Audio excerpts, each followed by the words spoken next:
it by myself, you know that I did it by myself. I don't need nobody else. I did it by myself, you know that and I don't need nobody's help tonight. I keep it 100 and you know it. I'm making this money just to blow it. I did it by myself, you know that and I don't need nobody's help tonight. I keep it 100 and you know it. I'm making this money just to blow it. Hold up, let me talk now. I'ma kick a little rhythm and you'll get knocked down. Not now, too busy with the progress. Drop 2 songs in the video project. I'm working long days, late nights in the lap, 10 entrees. Drink up, smoke up, she's on me. Burning Bond Tree, shots of Bombay. Hey, pull up to the show like damn. Smoke up, drink up, I am. I'm action packed like bam. Who says you can't? I can't. Sick raps one day and I know I'll make it. Good taste, very nice. Take a couple cases. That's in ho running up your playlist. I do this here on a daily basis. Thank God for the life I'm living. I chose to do this in the ocean, cruising ultra movements with the sound of music. I don't care if they doubt the music. Did it myself and I know, ready to blow. Lights at the show, fully composed, my opponent just froze. Pass up the silver, go straight for the gold. Yeah, vision is clear and I know it. 401k, I'ma blow it. I'm constantly thinking and focused by floating away with the ocean. My vision is clear and I know it. This 401k, I'ma blow it. I'm constantly thinking and focused by floating away with the ocean. Yeah, I did it by myself, you know that and I don't need nobody's help tonight. I keep it 100 and you know it. I'm making this money just to blow it. Waking up in my home, trying to make a deal on my phone. Got these rap attacks and it's back to back. I just stay afloat in my zone. I don't listen, no, I got a vision, bro. I got a lot of work on my plate. I'm on a mission, though, I gotta really go. I gotta push you out of my way. Hold up, no stop sign, keep it moving. Didn't get help when I felt I was losing. Addicted to music, I'm learning it all. Show up at shows and I give it my all. With my face on the wall with the photo they printed. Talk to myself like I finally did it. Walking upstairs to a whole new dimension. This is brand new and I love it, I'm living. This is my life and I'll live in the moment. Did it myself and I said that I own it. Gotta be focused, knowledge is growing. Put your hands up if you feel when I'm flowing. Mama, I told you I'll make it one day. She told me who cares about what people say. This is all me and I'm chasing a dream. Feeling too good, I got love for the team. I did it by myself, you know that and I don't need nobody's help tonight. I keep it 100 and you know it. I'm making this money just to blow it. I did it by myself, you know that and I don't need nobody's help tonight. I keep it 100 and you know it. I'm making this money just to blow it. Yeah.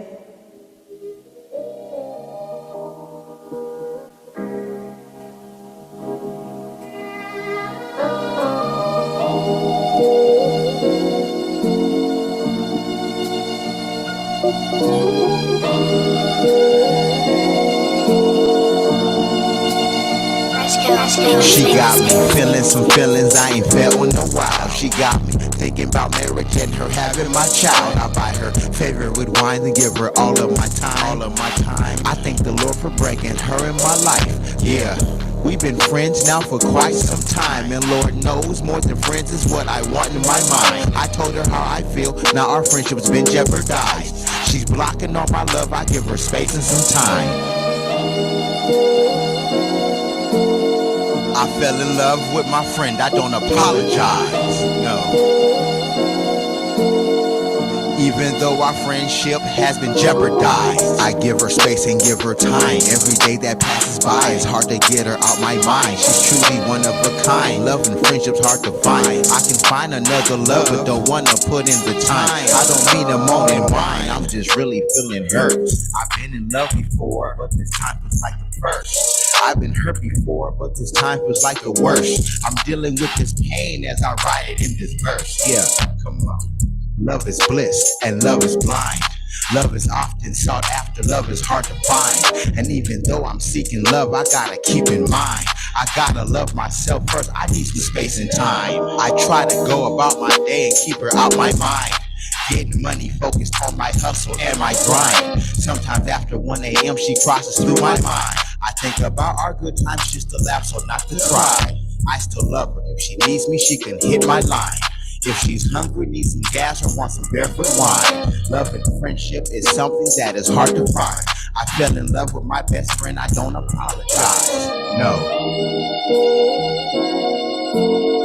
I I fell in love with my friend, I don't apologize, no. I hope and pray our friendship hasn't been jeopardized, yeah. Thug Nasty.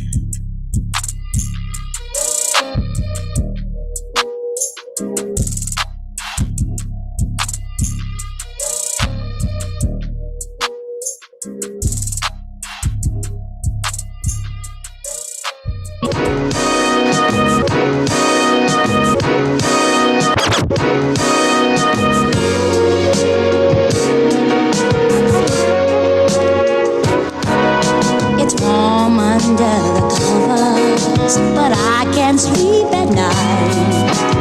I can't sleep at night. I can't sleep at night. Where are all the arms that held me tight tonight? I can't sleep at night. I can't sleep at night. I can't sleep at night. I got stress on my brain that cuts so deep. That's why, homeboy, I gets no sleep. Kids on the pipe, the constant fight between black and white. I can't sleep at night. It's too much on my mind for me to unwind. Like when the police kill and get away with the crime. But peep it, this is no secret, right? I can't sleep at night. Every time I see another video of a man killed, no way that my brain can chill. So I take these damn pills. Tell a friend to sleep, I use melanin. I can't sleep at night. We living in some fucked up days. Kids locked up in cages. That's why your homie ages. Not able to rest, counting sheep at night. Cause I can't sleep at night. insomnia, can't sleep cause you're worrying about which foreigner's bombing ya. Or how she acts makes you wonder if she's the keeper type. I can't sleep at night. The news and the views about the looters and shooters, substance abusers who die when they shoot up. In your sanity, you're trying to keep it tight, but I can't sleep at night. stressing over enemies, so we end up getting those Z's and stay up all night, either staring at the ceiling or on Facebook giving likes. Cause I can't sleep at night. sucks that my head's so fucked up that I find no sleep. So yo, no, I'm not fine, bro. I'm fucking stressed, too fucking stressed. After all of this, I think I have PTSD. So there's no sleep for me, AGE. I can't sleep at night. Where are all the arms that held me tight tonight? Yeah.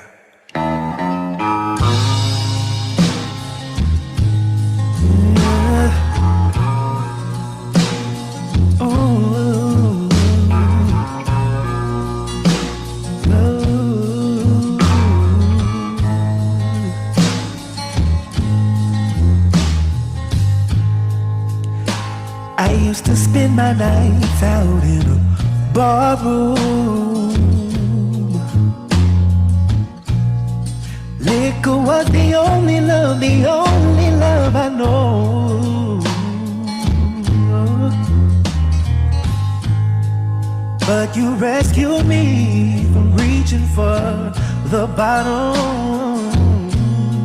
and brought me back home from being too far gone. You're as sweet as Tennessee whiskey. You're as sweet as strawberry wine.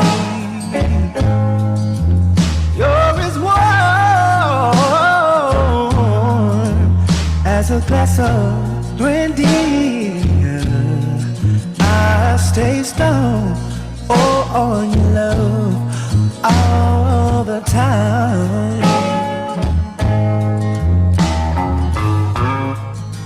I've searched for love in all the same old places, Oh, but I found the bottom of my bowl. It was always, always dry.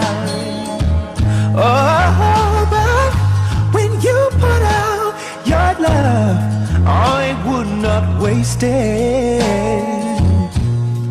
Because there's nothing like your love to get me high. You're as smooth as Tennessee whiskey. You're as sweet as strawberry wine. You're as warm as a glass of brandy. I stay stoned on your love all the time. Whoa. Oh, well, well, well, well. Ooh.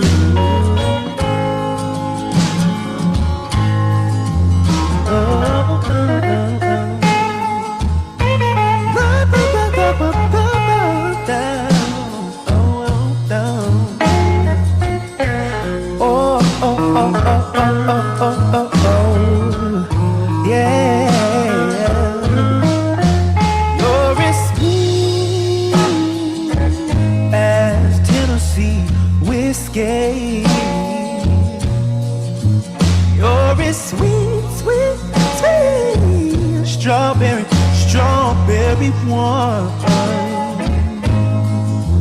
You're as warm as a glass of brandy. I'll stay stoned on your love all the time. You're as smooth as Tennessee whiskey. Tennessee whiskey. Tennessee whiskey. Oh, smooth Tennessee whiskey. Tennessee whiskey. Ooh, Tennessee whiskey.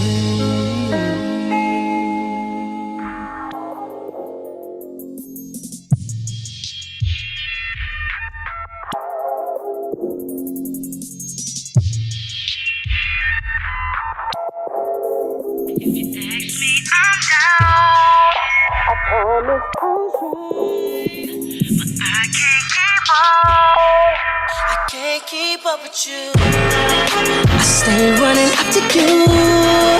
I'll be on your line. It's hard to keep track of you. Girl, I can't keep up. If you ask me, I'm down. I promise I'll try, but I can't keep up. I can't keep up with you. Diva, I'm the 5'5" cutie, brown eyes, tight booty, round thighs. In the studio, my mic sounds nice. In and out, then I bounce like I can't keep up with you. I don't be where y'all go. Y'all know I got raw flow that takes me round the world like where's Waldo? Flexing, texting, so fashion next spin.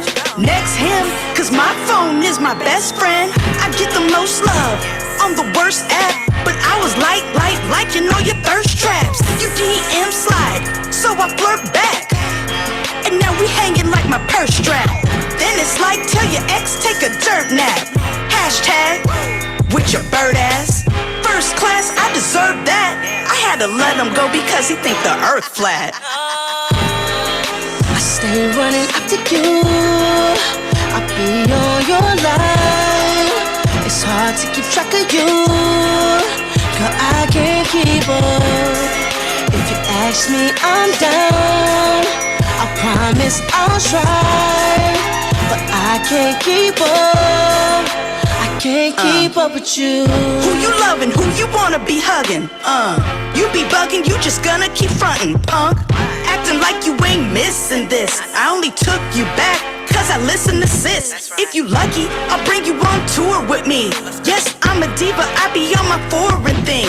Eating eggs Florentine while we quarantine. And that night the room looking like a horror scene. That's right, looking like you got body. I do the trust fall knowing that God got me. Pop brownies and hot toddies. In the sauna playing Sade and Bob Marley. You probably can't keep up with the diva.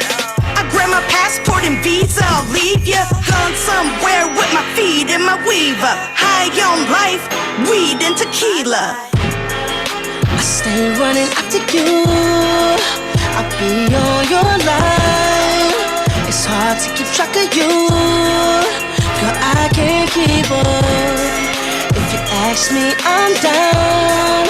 I promise I'll try, but I can't keep up. I can't keep up with you. I stay running after you. On your line. Why you keep playing games? I hate you. If you ask me, I'm down. I promise I'll try.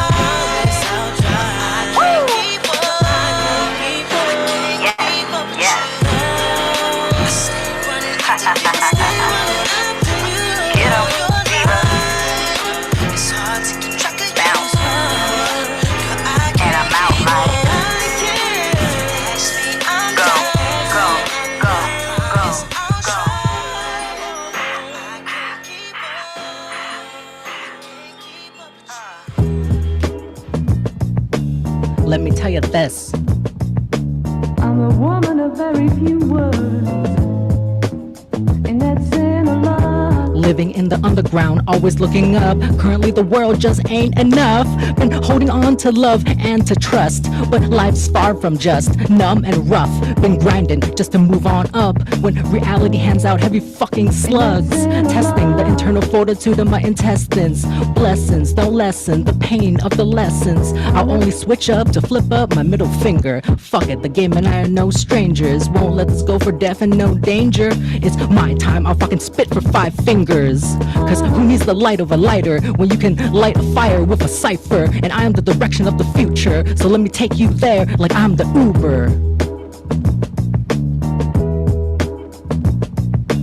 I'm a woman of very few words, and that's saying a lot. Everything worth living for is real. Make the choice, deal or no deal. You go get it before it's the final meal. Once it's gone for real. God gave me the strength to heal. Take this pain to turn the wheel. Make life one that truly feels like it's forever real. Nobody ever believed he was real. Nobody ever knew him or saw anybody that ever worked directly for him. The greatest trick the devil ever pulled was convincing the world he didn't exist.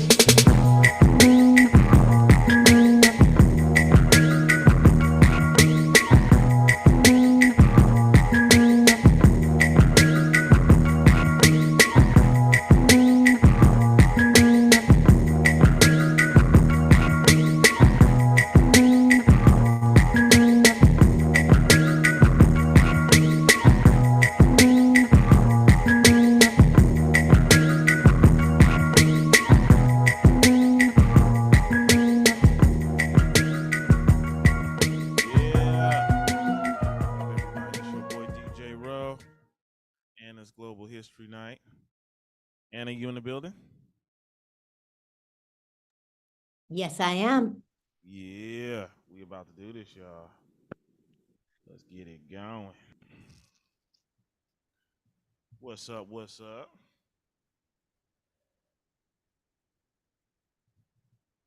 Hello? Hey, what's up? What's going on? How you doing? Good, good. Good. Good. So you know, at the end we had that was Tifa Love. Tifa Love. Brown Cipher. That's the name of the song.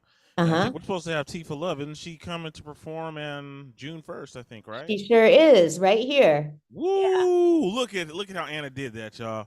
We I didn't even know. coordinate that. Just so y'all know, we didn't even coordinate that at all. Yeah, we're just on it. Yeah, so We're gonna do a pride event here in Vallejo. Me and Shantae are the queen, yes. are hosting it. She was doing the flyer and she put herself on it, and then she put one of my profile pictures on. I'm like, no, Shantae, I'm producing, I'm not hosting.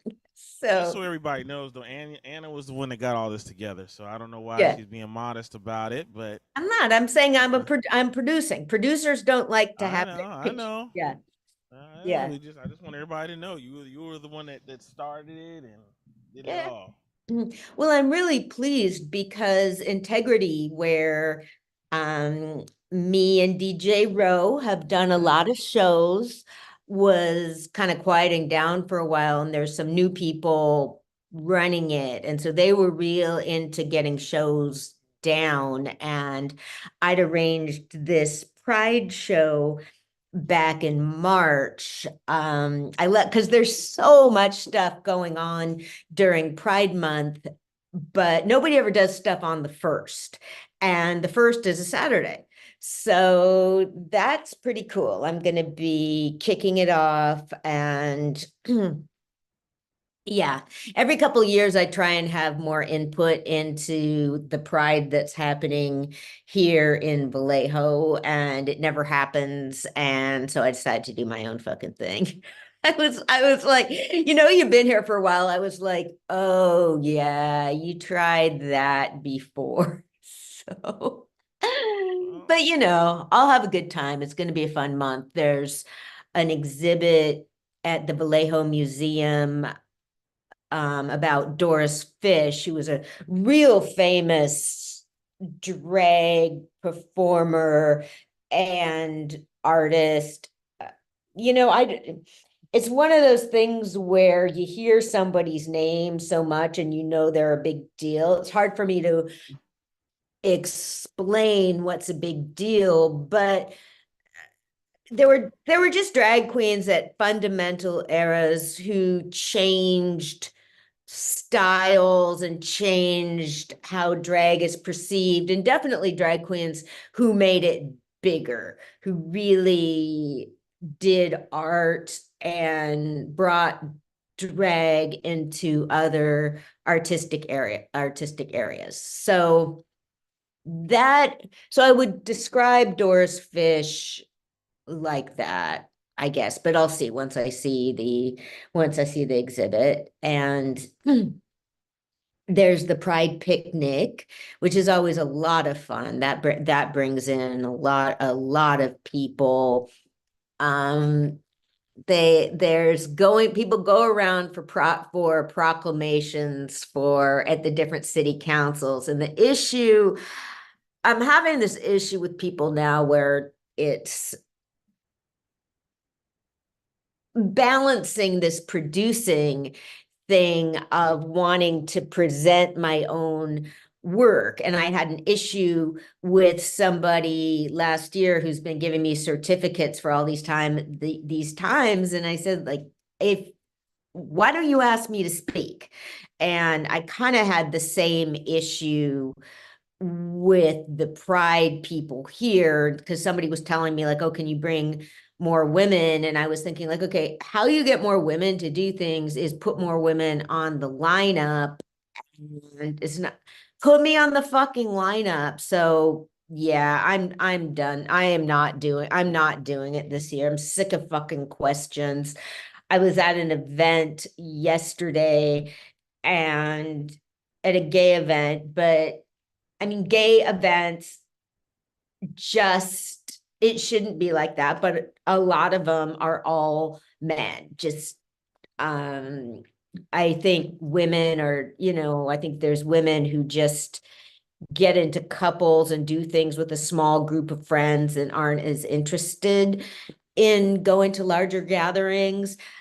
I don't know, but I absolutely hate when people talk to me about it. It's weird. I mean, even when like sometimes like another woman will come up to me sometimes and go like, oh, here's women at the party. And I'll just like walk off. It makes me really uncomfortable. And some man came up to me yesterday and said like, oh, you're outnumbered. And I just said, I don't care, and walked off. It's weird. It makes me really uncomfortable. I feel really singled out. And I hate when people start asking me, why aren't there more women? Because my focus in life is to appreciate and enjoy where I am and not appreciate where I am, what I have. And if I start, and again, I mean, as somebody that produces shows, I don't like it when people look around and be like, oh, how big is your crowd? Your crowd should be bigger. And just like, no, I mean, I'm gonna look at who's here. And I just hate that. I hate this mentality. It's like, why the fuck are people that aren't here so important? Basically. And I mean, if you're not trying to make money, it just bothers me. I don't, it kind of makes me feel like, in a way, it makes me feel sort of put down in a way, because when people start talking to me like, well, why aren't there more women? I'm like, you're talking to a fucking woman. Let's have a conversation. It makes me feel singled out. I don't know. I mean, I don't want to, I just don't like thinking about that. I don't like being asked. I don't like anybody thinking that I'm responsible. I don't like anybody thinking that it's my job to answer for it. Yeah, but I don't know. It's weird. I don't like being singled out in a way. I mean, I was at a NAACP meeting, and okay, the NAACP meeting the other day was supposed to be a meet and greet or something. That's what it said, that it was like a social hour. So I went to it. That is partially why I went. I thought it would be circulating and chatting, and I was really looking forward to seeing people in real life that I mainly see on Zoom. So it turned out it was a meeting, and there's several. NAACP Vallejo has several committees.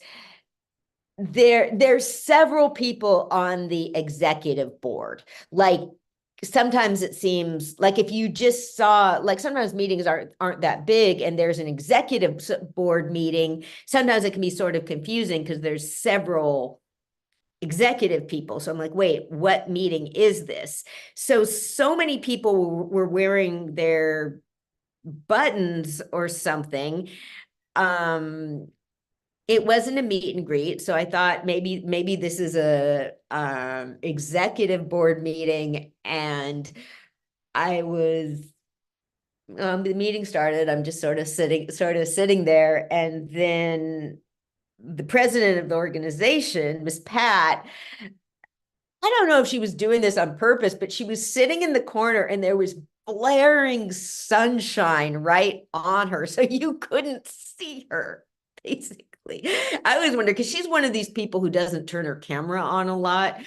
And that's partially why I was looking forward to the meeting, because I don't get to see her that much. So she started with me, and because it was, I guess people were supposed to go around and introduce themselves. And so she said, my sister Anna that just got back from a trip in Israel. And I was like, wait, huh? I was like, wait, what am I supposed to say? I wasn't prepared for this.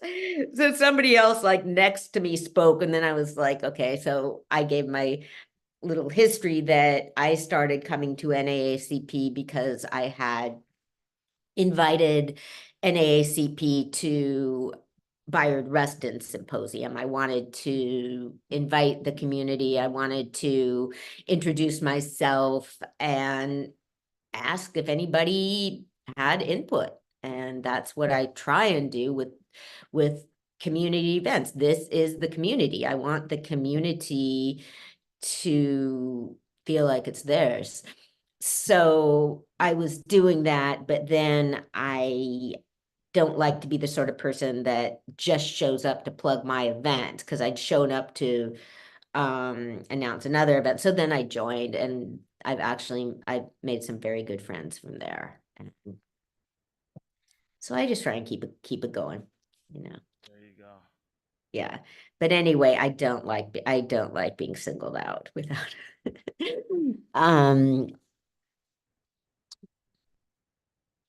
yeah.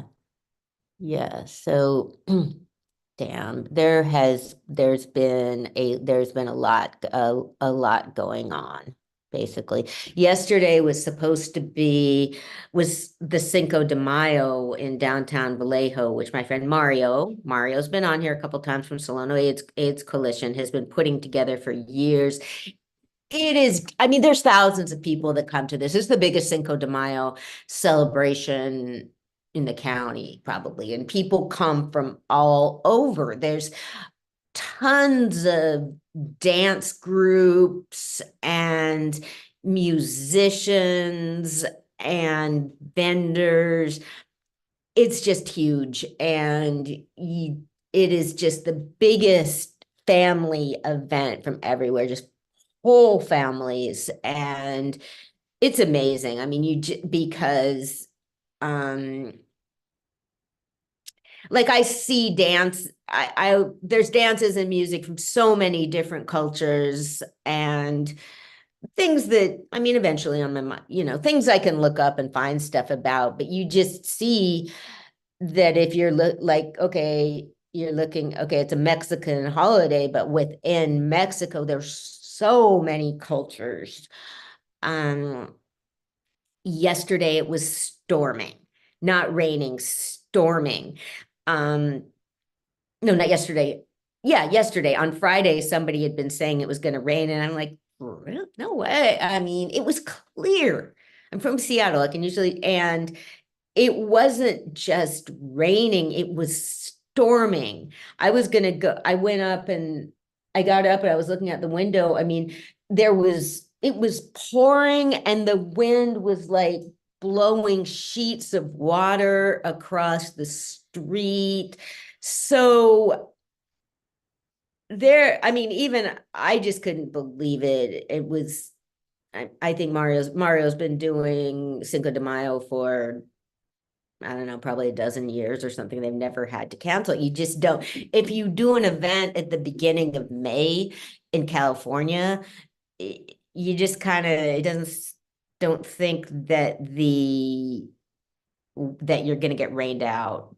But it's just, I mean, when something like that happens, I mean, there's vendors who would have been counting on being there, and Mario's just trying to figure it out, because I think, I don't know if vendors I mean, either way, I mean, yeah, because if it's canceled, I mean, I guess, I don't know, I mean, refunding vendors or whatever. I mean, it's just either way, it really hurts a lot of people, and I'm disappointed, because there's only one Cinco de Mayo a year. So yes, so happy Cinco de Mayo. Fuck you, rain. You know, like they talk about canceling. Sometimes there was some weather thing, and they were talking about canceling the Mad Hatter Parade. That's in December. And I know it's California, but if you're doing an event in December, you should have a backup plan for weather. So they already know it's going to rain in December already? Oh, no, I mean, a year or two ago, they had to cancel. Okay. Well, a couple of years ago, they rescheduled it to the next weekend. And that's just impossible. I mean, pretty much when you're looking at performers. I mean, people are booked in the month of December. And so in a way, I mean, if you have stuff on a different weekend, you might have people come that were booked the weekend before. But that's just real rough with a big event like that. And yeah, I mean, and it's just real hard, and people are really taking a financial risk. So that's real disappointing. It was fucking storming. Okay, and then okay, so you want to talk about all the craziness Friday? Ooh, yes, Friday was crazy. What was crazy? The whole little situation with them blocking off the freeway, that was crazy. Yeah. That just Okay, so Friday, I was talking to DJ Rowe, who was on the freeway.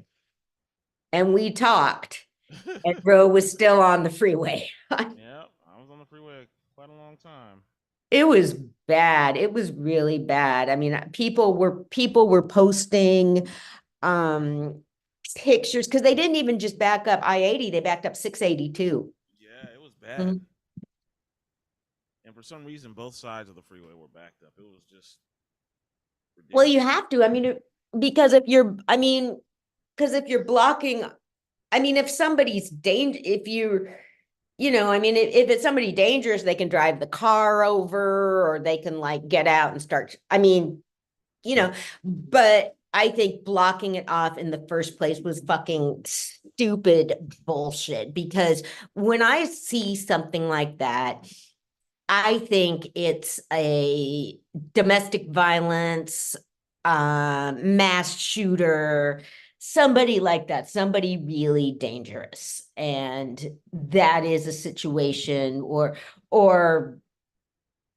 yeah, I mean, people like that. I mean, somebody who is like pretty much, I mean, when I see something like that, I think that you sort of think it's somebody that's already shot up a lot of people, or I mean, somebody that's when they're chasing somebody, like when there's such a huge hunt like that, you think it's somebody who's already done a lot of damage, and that who needs to be prevented from doing more damage. All that happened in this situation was he shot at somebody's car. That was it. Yeah, see, my problem with it was this whole little chase spanned all the way from Rohnert Park. Yeah. I just don't understand how they couldn't stop him. Exactly. That was that's why I'm saying, that's why I thought it was kind of like, this doesn't make sense. This guy couldn't have been stopped, and I guess they tried to do spike strips all the way until they got to Fairfield. I guess finally in that area they finally worked, but it's just like, well, they didn't. They didn't, because they threw those things down. I mean, they must not work, because I guess they didn't stop him from driving more. But I mean, I don't know. I mean, he shot at somebody's car. That was it. He didn't hurt. I mean, obviously that is a dangerous person and you need to catch them, but I don't know. I mean, people are so dumb about firing guns. I mean, I don't know. I mean, I almost wouldn't necessarily think, yeah, I don't know. I mean, I guess if you are, well, I don't know, with the noise or whatever, like, how do you know this person? And I mean, it's so unsafe to do that. I mean, there's not police chases are supposed to, and I know we're talking about cops and what are supposed to happen, but I mean, here in this neighborhood, in Vallejo, the cops were chasing someone and he slammed into an elderly man and killed him. And like they have drones and helicopters. There's you can't lose you're not going to lose the person. If you have, there's technology where you know exactly where they are. And I mean, actually, I mean, in a way, the whole principle of chasing somebody doesn't even work. I mean, it's just automatic. They're ahead of you. So I guess they tried like the pit thing, but so anyway, this guy he hadn't killed anybody. And so to me, the idea of the effect that of something like that happening. I mean, people trying to catch planes, people trying to get to work, people trying to get home, people trying to, I mean, my head just spins this thinking about it because that's just such a huge financial burden. I mean, what if you're late to work and you get docked or something, or like, what if you're trying to relieve somebody at work and that person is getting off work and needs to leave, and then the daycare charges that person if they're late to pick up their kid. It just ricochets, and that's partially why I have such, I don't like bridge demonstrations. I don't like demonstrations that cut off traffic. I just don't. And there's just too many things you can damage. I mean, there are people trying to get to the hospital. I mean, there are medical professionals trying to get to work, and there's an idea that, yeah, protest is disruptive. Like, there is protest and social change. I mean, I just believe, I mean, it is multifaceted. It's going to happen in different ways. And one of the ways is disruption. We could swing into the protests in a minute, but you're disrupting the wrong people without fail. I mean, I remember in Seattle, there was a march about immigration that stopped traffic. And so, like, you're making a whole lot of immigrants late for work, basically. I mean, you know, the people that you're it's just hard. I mean, that's why I think that I mean, I don't know. I mean, I think you should demonstrate in parks or at least, oh, okay, well, there's some demonstrations in Vallejo this week, but something that it should be directed toward whatever it should directly have to do with what you're protesting about, and just making life, like, majorly disrupting people trying to go about their day just is not right. And yeah, I agree. yeah. So the guy, there were different things. The guy shot himself, and so first it was reported that he was dead. I guess he's still alive. When I found out all he'd done was shoot at a car, I was pissed. I mean, it's so expensive to the resources, the cops, all of that, for something like just for shooting at a car. And I couldn't believe he made it as far as he made it. He should have been stopped a long time ago. I know. I get it. I mean, I get them chasing him, but how he made it all the way from Rona Park to here is just, that's just. Well, yeah. Why didn't they shoot at the car? Or, I mean, you know, why can't? I don't understand. Why can't you know, I thought, come on, man, they're always trying to get military equipment. Why can't the drones shoot at him or something. I mean, Right. like, how could that many, like, the resources, that many cops, you know, so you got a shitload of cops that are gonna get overtime, and yeah, just for one stupid fuck shooting at a car.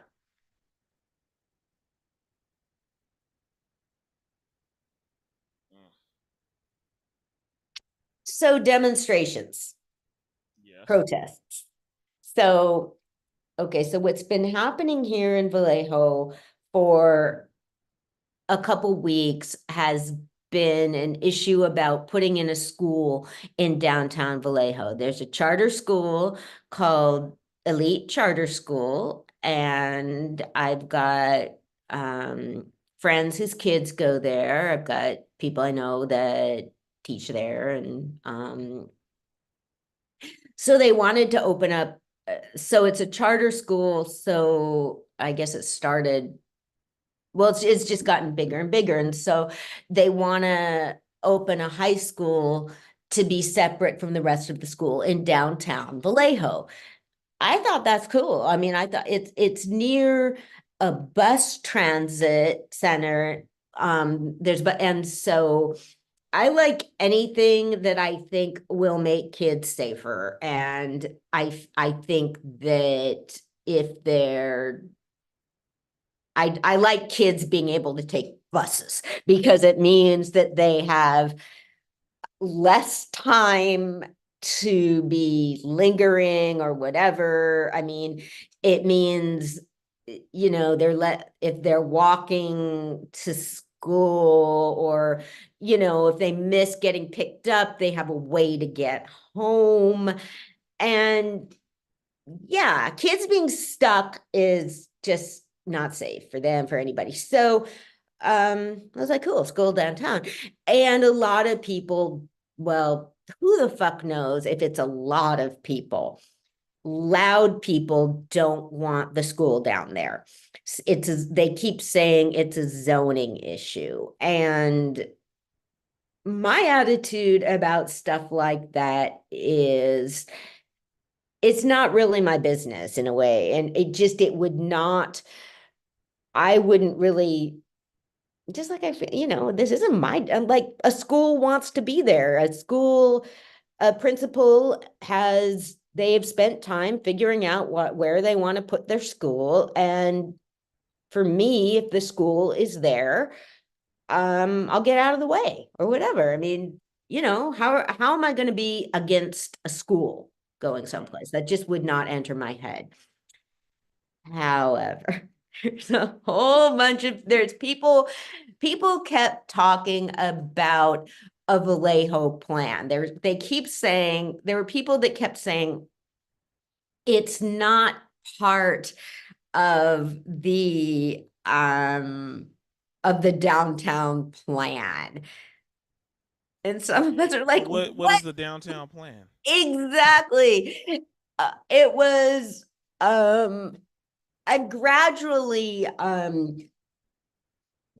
because they keep talking about 2040, like how downtown is supposed to be in 2040. It's like, so what? I mean, almost all the people everybody concerned about this, I think everybody we hear from is over 50, well over 50, and white. So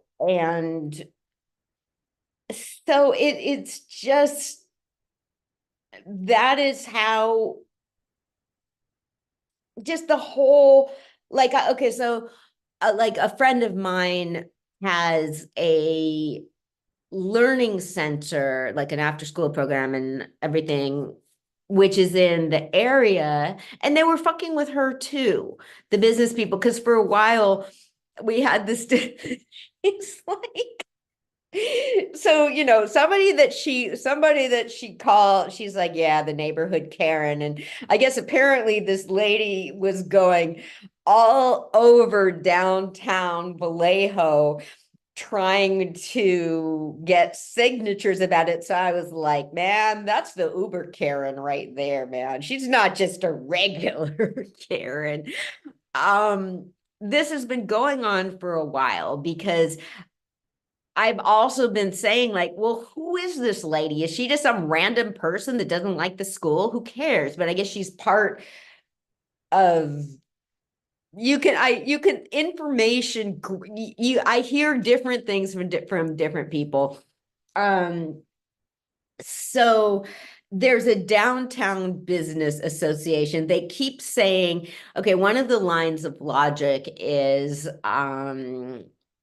we want restaurants and we want downtown to be arts and entertainment. Well, the school's not stopping that. I mean, the school is out in the afternoon. That's not going to stop anybody from going out for dinner or art or anything like that. And people picking up their kids are going to want to go out to eat. And so not only, okay, anybody that downtown Vallejo is dead. I mean, it's so dead. So people are talking about how they would like things to be. Meanwhile, the building is empty and the school wants to move in. So my attitude in that situation is just like, okay, it's sort of like how I feel with the gatherings or something. Like, too bad, there's nothing. The school wants this property. What are you going to do? Keep it empty and waiting for something? I mean, that's just ridiculous. And so the school Elite has been working on this for 2 years. There's all these questions. One of the things that gets really ridiculous on social media is people writing, well, there's no space. Well, where are the kids gonna have PE? I'm thinking, like, why do you care? I'm like, have you never heard not your problem? Right. So basically it's just thinking of tons and tons where, like, so what do you care? I mean, and so there's that. And so there was a planning commission meetings. That's how Vallejo works. And a plan there. So I went to that. I've kind of been going to, well, my friend Tanya is being hassled by the same people that don't like the school. Yeah. And so I went again. I mean, I went with Tanya to support her and other people there. And so I talked about this before. People were getting up to speak. They were so racist, and there were lots of children there. They were there to you know, and so they heard it. People said they were hooligans, and people actually, yeah, and other stuff. And yeah, so those kids heard all that. And so the planning commission voted to approve the school. And with stuff like this, it's not supposed to be about. The other thing that happens on social media is people start criticizing the charter schools. This happens to be a charter school. That's not the point. This is zoning. It doesn't matter. And what's your problem anyway? I mean, it's like, you know, so what? You don't, a whole lot of people don't even have kids. And so it was supposed to be able to, like, okay, it passed the zoning commission, but it was appealed, and that meant it needed to go to city council. So while I was, okay, yeah, so the meeting about it, it went to city council because there was an appeal. I was in Israel. 10 hours ahead in the time zone. So it was a nice, lovely morning, and I'm sort of chilling. My brother was resting. So I was like, hey, what's going on? What's going on, Vallejo? So I went on to the live, and it was like 11 p.m. and the city council was at it, and it was because everybody, the community forum will go on for hours with people getting up and speaking, and lots of youth getting up and speaking. And I just, I mean, to some of the people, I'm like, my God, you're really going to get up in front of these children and talk against their school? And even if I didn't like the school, even if I thought it was a bad idea, I wouldn't.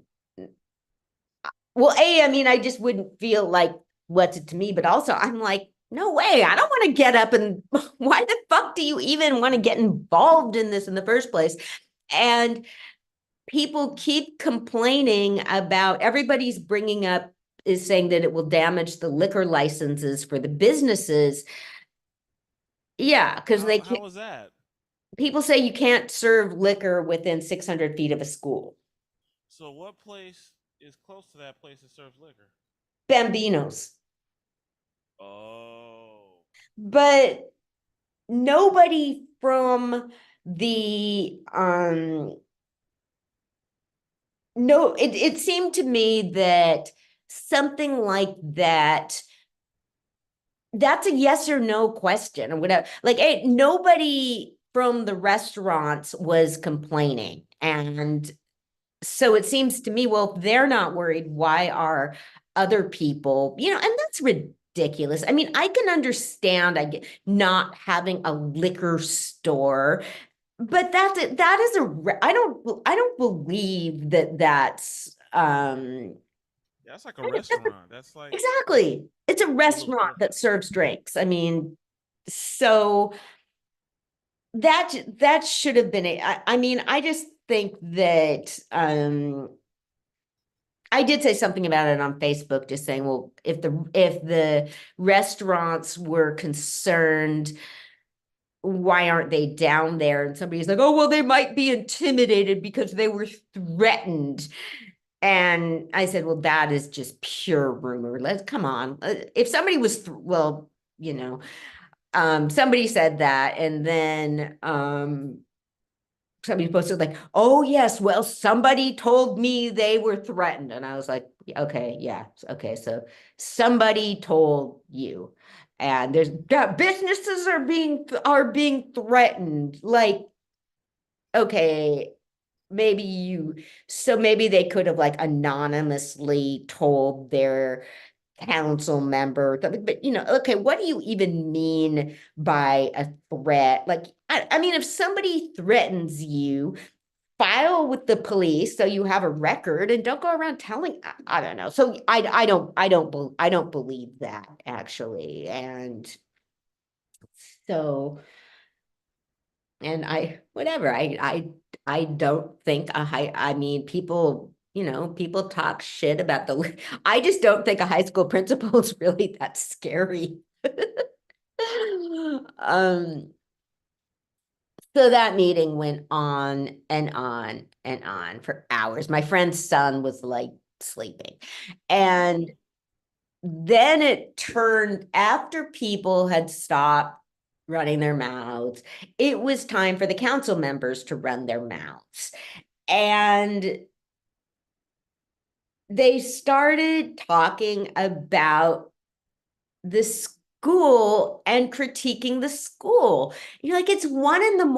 Somebody, like, several of the kids got, we're talking about being college bound, and then one of the council members was like, well, but what about the trades? Not everybody wants to go to college. I'm like, you're not talking. And you know, if you cared about this school, why don't you could ask to visit and find out more about it. And Right. somebody asked about well, what about LGBT kids? Like, okay, are you expecting them to come down and speak in front of council and say I'm LGBT? And somebody's like, well, we're just seeing black kids. What about brown kids? And so the next week, the next meeting, they had Latino kids. But you know, okay, you're looking at, okay, there's a couple hundred young people, there's a couple hundred students, there's like, okay, 20 of them are there.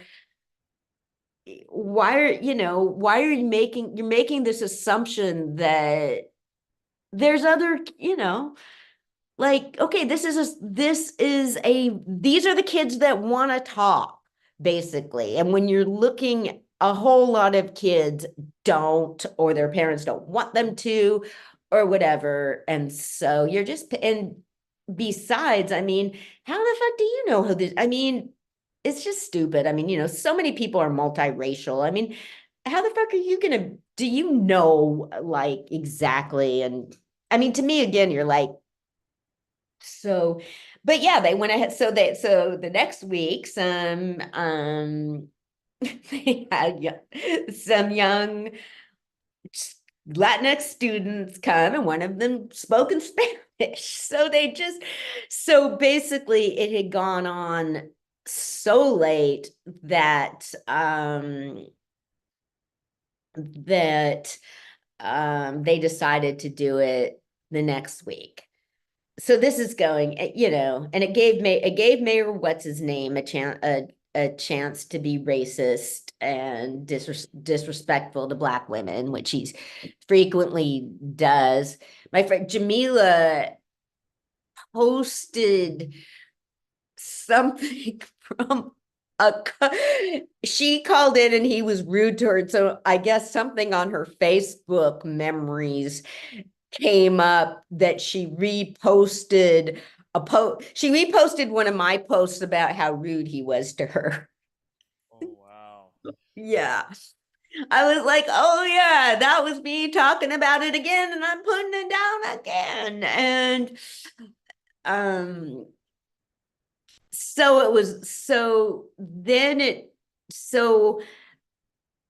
I mean, basically how it is, I'm talking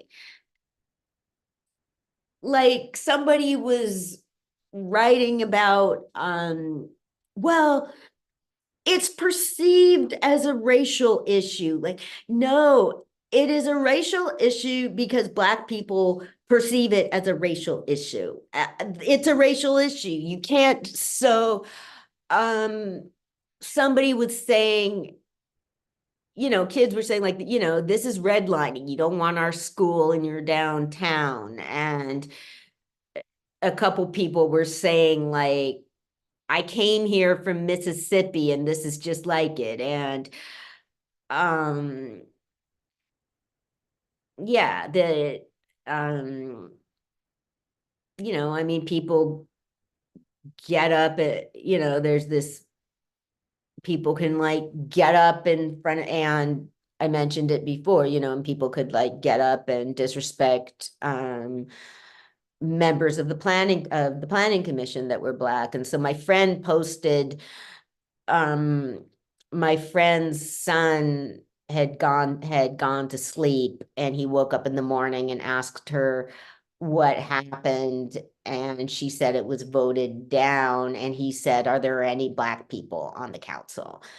And kids know. Yeah. So yeah, and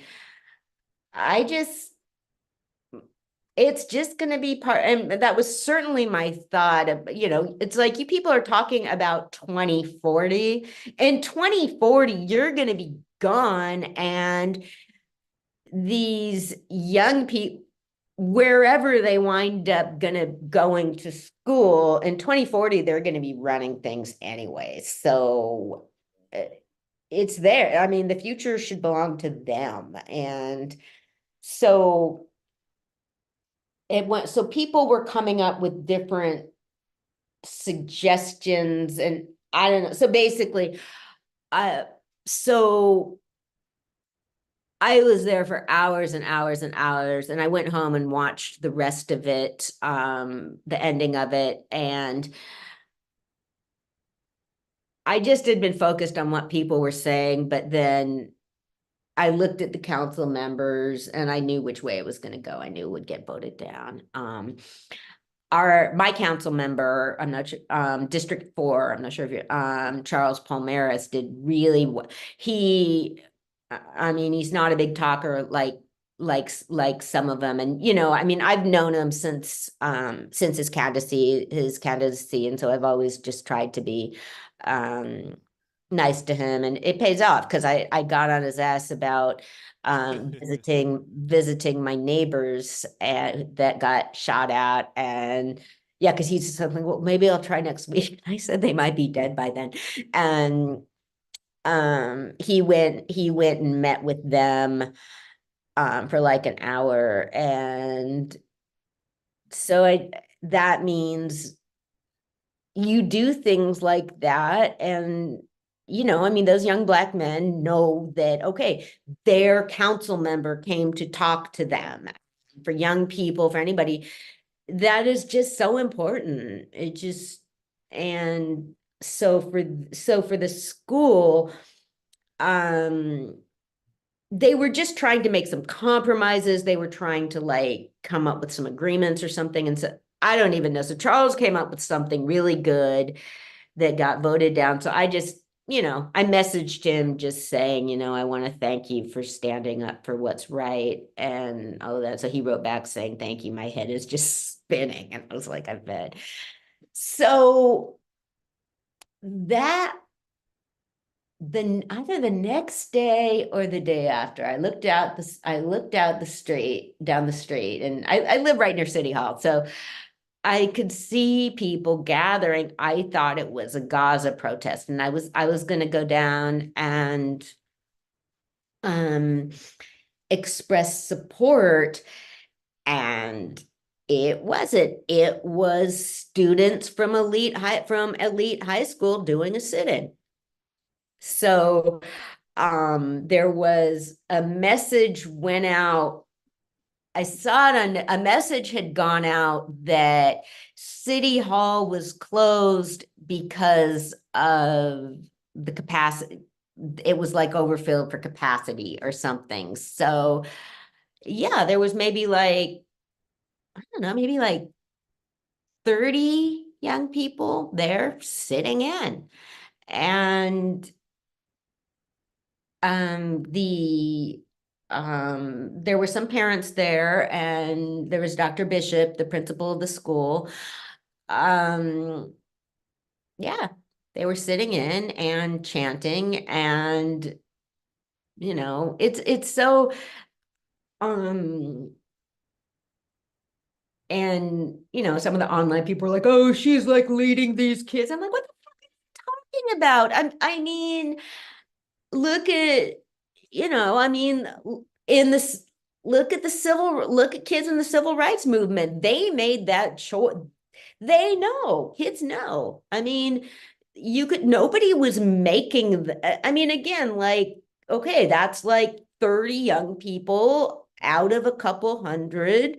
They want to be doing this. They chose to do this. And so the city manager was out talking to them.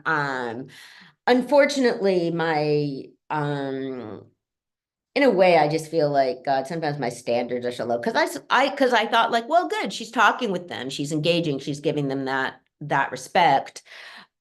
But listening to more of what she said, I was like, oh, fuck her. I think the ladies, she has a background that is just completely wrong for Vallejo. So when it came down to it, I did not like how she responded. I mean, there's been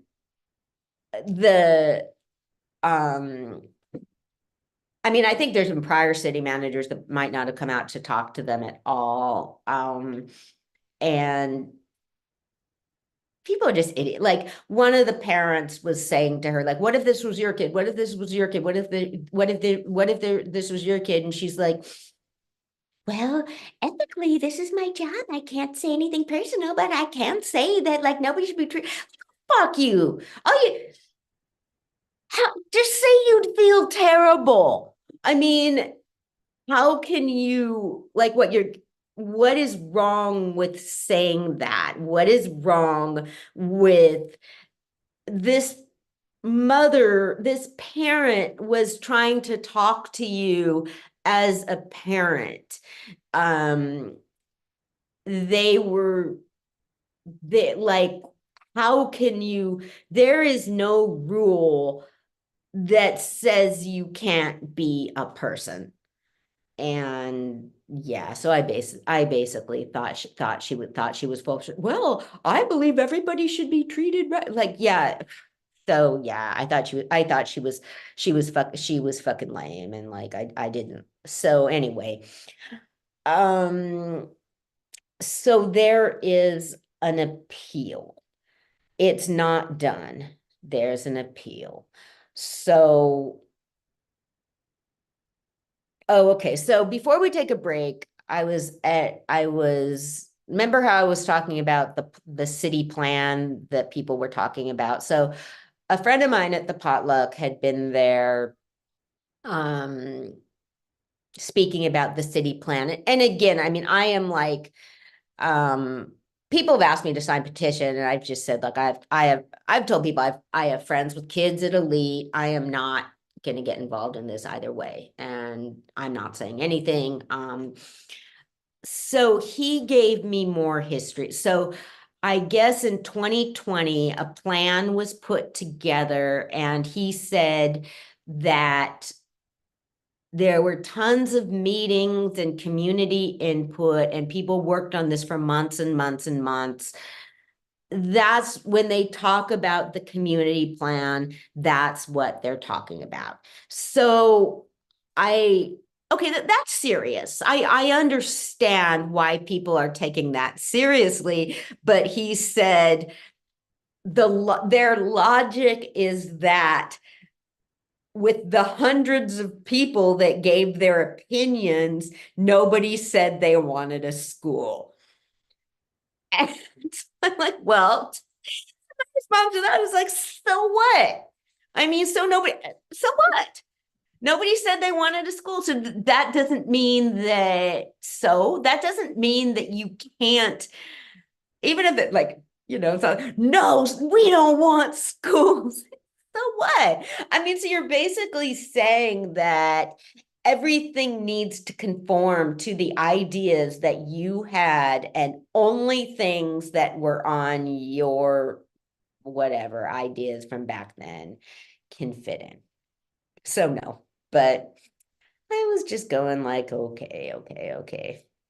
I mean, I did find it interesting to find out what the fuck people were actually talking about when they were talking about the plan. And well, to find out that there was a whole lot of work that were put into it. Cause like even she's like, one of the leaders that had been pretty quiet said like, well, we need to stick to the plan. I was like, huh? But so what? Nobody is stopping you. So that's Vallejo for now. So want to take a break? Let's do it. Okay.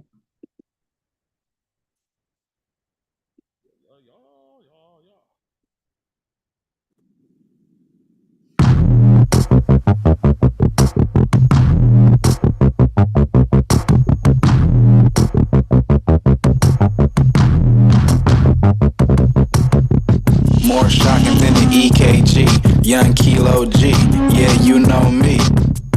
be Thor with the master key. Doors stay on the floor, cause I've been low key. I'm the hometown hero. I am hard as a spear throw. Fly as a paratroop, jumping straight in your ear hole. If you don't use your ears, what the heck is you here for? I could die if I cry, but I won't shed a tear though. How you stop a black man from voting? Jail. Send him there with no knowledge of self. Create schools that are more like cells. Destroy his manhood and he surely will fail. Harder than Braille, hard to swallow like kale. Man, I know myself, and I know very well. Aim like William Tell, that's if you can tell. Man, I'm flow so hot, I burn the devil in hell. Blowing like CB4, still on E14. The game want my soul, my brother's still on parole. I told my mama I don't do what I'm told, I just do what I know. Amaranth from the way that I grow. One ring like Frodo, around the world like a yo-yo. Boy, I stay in the dojo, and they can't take my mojo. Man, the flow is for loco, evil like Mojo Jojo. No coon like Domo, freestyle pro bono. Caliber like Gallagher, with my Excalibur. This the Final Fantasy, hit fools with my Magica. Shoot like Gallagher, crawl like Tarantula. I'm the main character, and there is that Brannigan. Internet was made by a black man. I'm not Al Gore, I'm that man. Sealing sucker's face with the fat man. Hard to kill like a samurai on his last stand. With his last hand in the last dance. It's your last chance. Thinking in advance for you die. Truth or lies, no alibis. This is the present moment, don't be surprised. And still I rise. Like I raise your vibe, percolate your mind. When I step inside, I'm so dang wet. My name is Slip and Slide. I'm a lion's pride, and I just let that ride.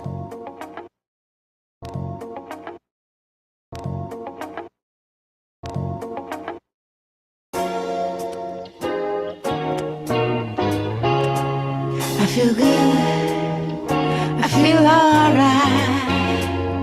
Woo!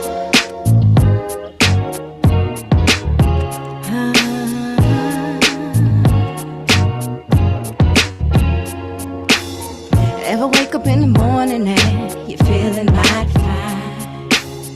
Had a hard night's sleep, got a lot on your mind.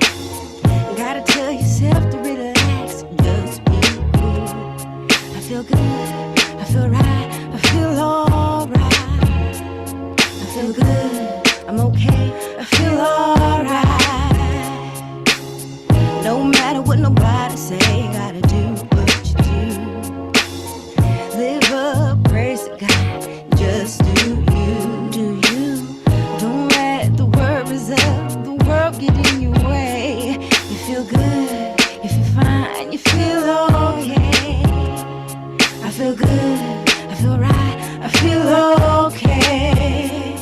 I feel good, I feel right, I feel okay. I feel good, I feel right, I feel okay. I feel good, so good, so good, so good, so good. I feel right, so right, so right, so right. I feel good, so good, so right. Everything's gonna go my way. I feel good. I feel good. I feel good, so good, so good, so good. I feel good, so good, so good, so good, so good. We are back, y'all. Anna, you in the building? Yeah, I am. All right. Let's do it. That was Verlania. Of Oh, you knew that was, huh? course I did. Hopefully she shows up. She probably will. She's always around there. But Yeah, she's yeah. she's cool with the people there too. So she should Pardon definitely me? show. Oh yeah. Yeah. She's one of see, I see Verlania and me both walk a lot. So Yeah, you we guys both all walk over. around downtown a lot. So yeah, I see her a lot. Yeah, you guys are all around, you and her. Yeah. Yeah. So I guess we're gonna go see Planet of the Apes next week. Yeah. Age was talking about doing it, so I was like, yeah, we gotta do it, dude. Okay. Congratulations, sir. And congratulations again to Age for his book.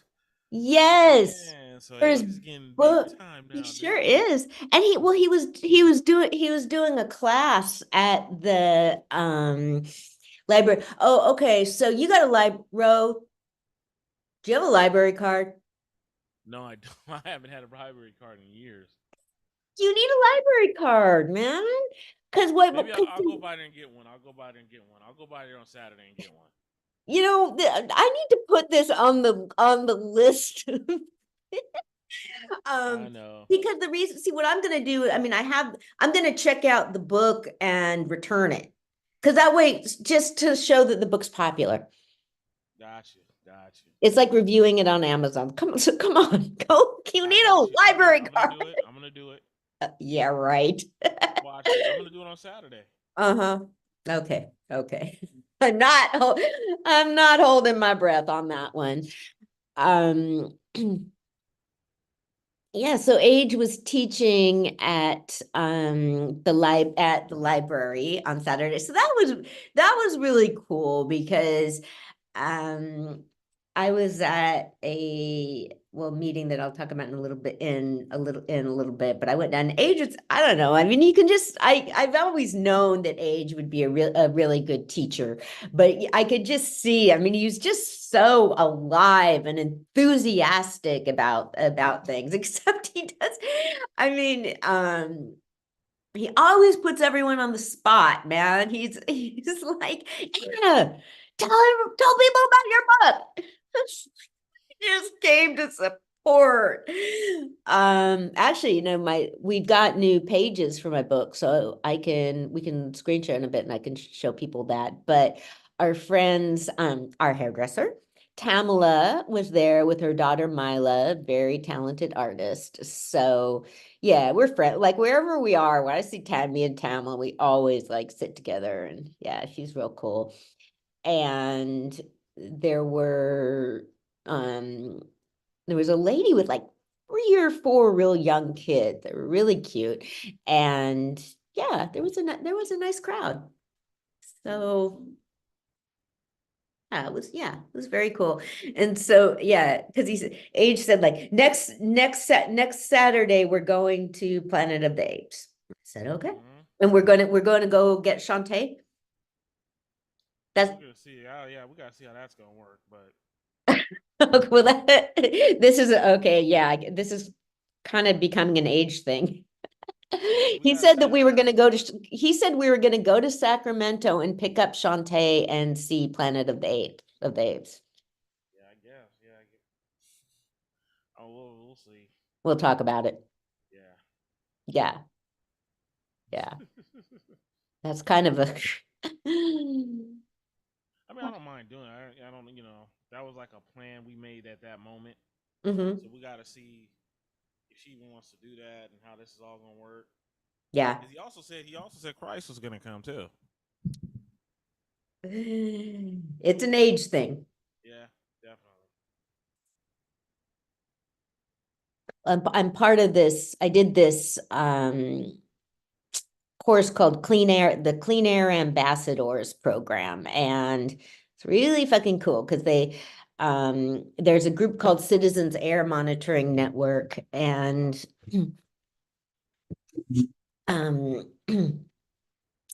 they came out of Fresh Air Vallejo, which was the group of people that organized here for a couple of years to keep the cement plant from being built here. And so we've talked about that before. So my project for this has been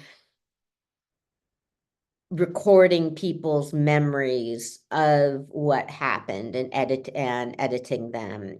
And so I've been doing that for my project because it's fucking cool, man. I'm like $1,000. They give you $100 for each session that you go to, and then $500 for completing a project. So I was waiting for them to finally have flyers for it, because I was like, I was like, man, Age, that's a perfect thing for Age, because he can just you know, he can come and it's like 5 courses, and it's like over a couple months, you know, you spend a couple hours on a Saturday, and They give you lunch, and so then Age can just like teach for his. So hopefully he'll do it.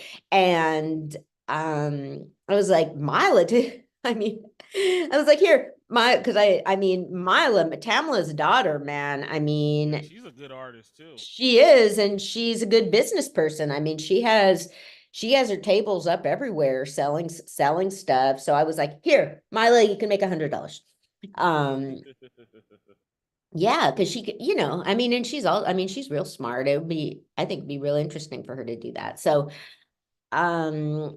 I'm gonna do an event next week, which is I'm gonna show the videos at Integrity, and it's gonna be an opportunity to publicize the project and new environmental issues that are coming up here, and promote the Clean Air Ambassador Network.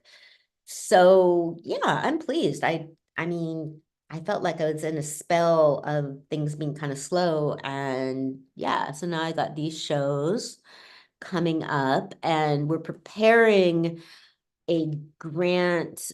That's what I was working on before that I need to finish tonight. The director of Citizens Air Monitoring Network sent me information about a grant having to do with environmental, like, storytelling or something. And it's definitely like some significant money, and it's also a course. They also teach you. So yeah, I mean, I'd be happy to learn something. And so it's just amazing, because for so much, I mean, I'm a fucking like freelancer for so much stuff. I'm like knocking on doors and asking and emailing and calling. I love when somebody asks me to do something, because like somebody said, I was at a meeting today and said that somebody had invited me to, and like I get really excited when I'm invited to things. I was trying to explain that, I mean, we're producing, you have to ask people for stuff so much. So the fact that this would be associated with Citizens Air Monitoring Network is really cool. They'd sent it to me, and then they were asking me about it on yesterday, and I'm like, yeah, it's due Monday. I was like, yeah, I'm working on it this weekend. It was like, somebody else wants this to happen. It's not just me. So yeah, that would be fucking cool. I forget what the amount is, and I'm not sure how much or how much of it goes to the agency or to the organization, but that's fine. It's like, it's definitely something. So, and a cool opportunity. So that would be really fucking cool.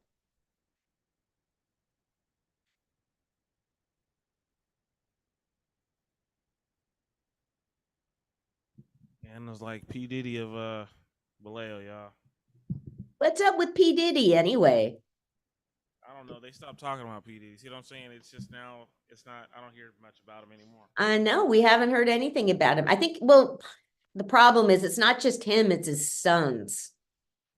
Yeah, so a lot of that stuff is a mess, man. I think a lot of that stuff is just stuff to keep everybody's attention, man. I don't know. Well, I mean, unfortunately, I mean, I can't remember if it's one of his sons or two of his sons, but I mean, I just think, if people have the opportunity to like bust a couple people in like one go. I don't think no one's been arrested yet. Yeah, his sons were arrested. So were they actually arrested? I think so. The last time I heard that they kind of, I guess they did. They cuffed them and stuff. I don't think they. They cuffed them, but they didn't arrest them. I don't think they got arrested. All right, I didn't hear anything unless they did. So that's what I'm saying. A lot of this is weird. It's like all the stuff's happening, but ain't nobody got arrested yet. So. Yeah. Well, what's up with are there any rap beefs going on right now? Yes, there's a rap. It's Drake and Kendrick, right? Okay, so what happened? Hmm. Kendrick came up with a rap talking about him and J. Cole, and then all of a sudden Drake comes back, and then Kendrick comes back, and they're kind of just going back and forth. And apparently Drake just came with one about a couple hours ago. He Oh, just really? came. Yes. So Okay. I don't know what's going on, man. Okay, well, I saw some postings about it. I mean, I've been seeing the postings about it for a while, and I figured that I would like eventually catch up to it. Well, I'm gonna have to go to YouTube and listen.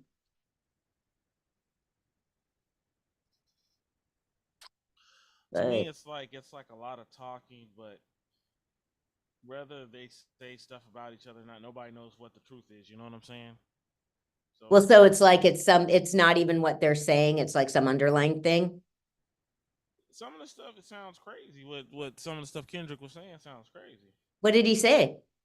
He just kind of hinted that Drake was with the Weinstein stuff, the whole molesting and Oh, trafficking. He kind of hinted to it, but see, that's what I'm saying. It's hard to tell nowadays. You know what I'm saying? That's just the thing everybody says about anybody who's famous now. So it's almost becoming this thing now. yeah, but Kendrick is famous too. They're both famous. I know, but to me, it just seems like that's the thing now.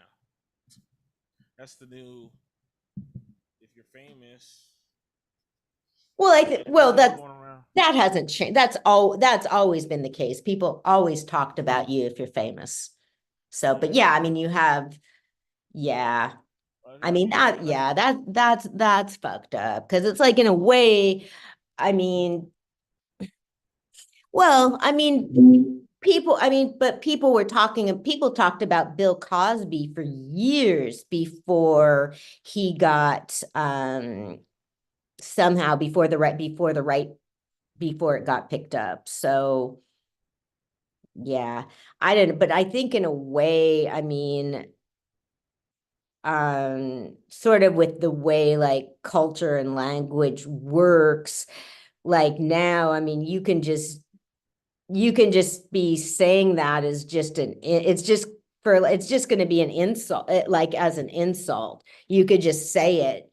I mean, you know, the way people say you're going to OJ someone. That's the thing I'm saying. It's like you can kind of just say it.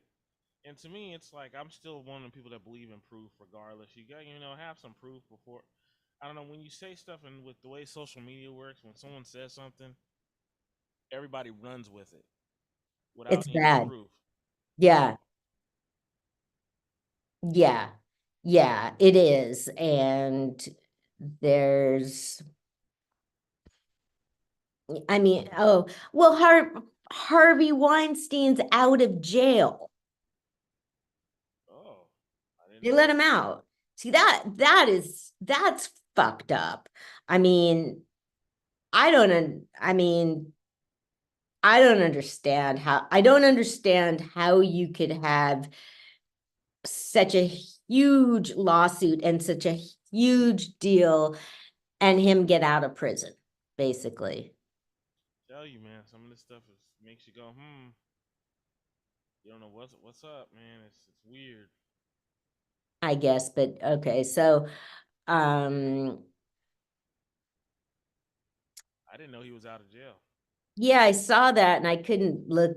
I saw it somewhere, you know, in a way that's been more quiet than you might expect too. But I'm like, how the fuck? I mean, look, you talk about proof, but you're like, okay, that many, I don't care, man. That many accusers. Come on. I mean,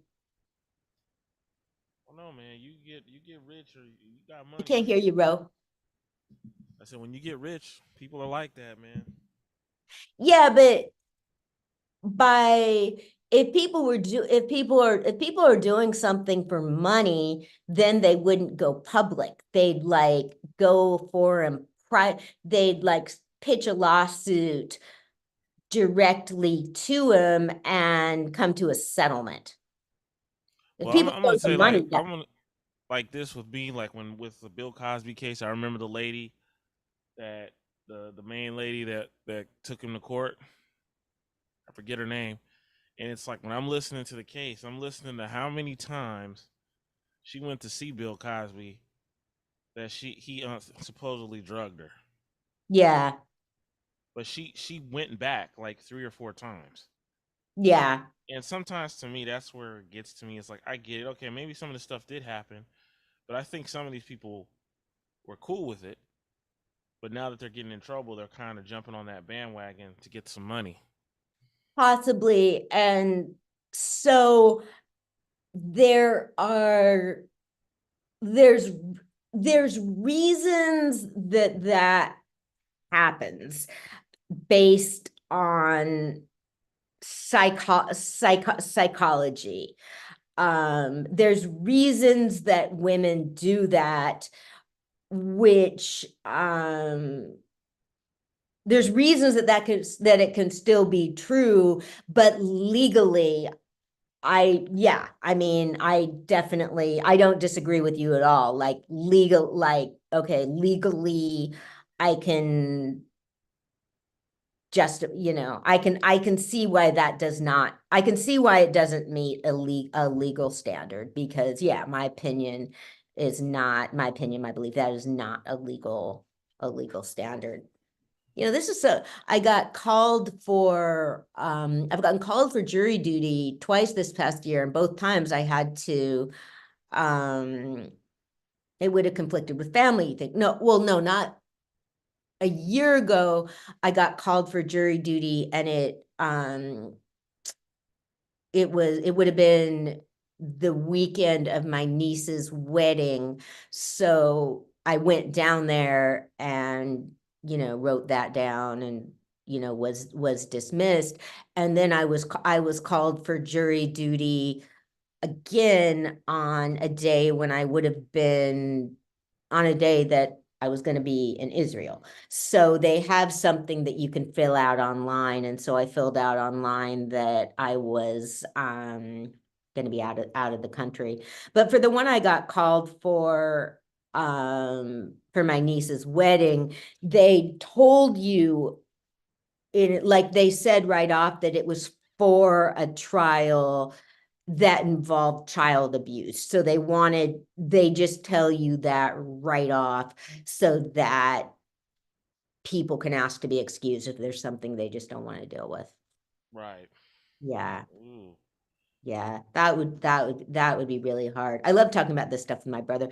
My thing is, see, if I am called for jury duty, I want to do it because I would be a very good juror, and I have the time to do it. So yeah, so I was talking about it.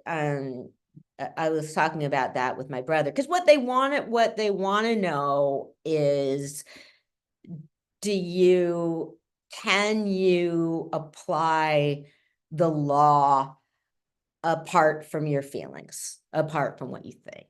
And so, yeah, I would definitely feel like I'm a person that should be there, because I can't do that. And I understand the law, and I understand the parts. It would be really, really hard.